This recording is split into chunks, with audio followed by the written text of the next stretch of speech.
ఈరోజు మనం వంకాయ బంగాళదుంప మునక్కాడ కర్రీ ఎలా చేయాలో చూసుకుందాం. ముందుగా నేను వంకాయలు బంగాళదుంపలు కట్ చేసి పెట్టుకున్నాను. అలాగే ఉల్లిపాయ ముక్కలు, టమాటీలు, మునక్కాడలు కూడా కట్ చేసి పెట్టుకున్నాను. ఈ కర్రీ నేను కుక్కర్లో చేస్తున్నానండి.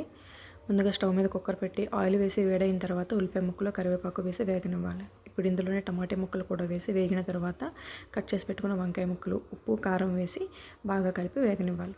ఇప్పుడు ఇందులో మనం కట్ చేసి పెట్టుకున్న మునక్కాడ ముక్కలు వేసి కొంచెంసేపు మగ్గిన తర్వాత కూరకు సరిపడిన వాటర్ కొంచెమే సరిపోతుందండి. కుక్కర్లో కాబట్టి ఎక్కువ వాటర్ కూడా పట్టదు మనకి.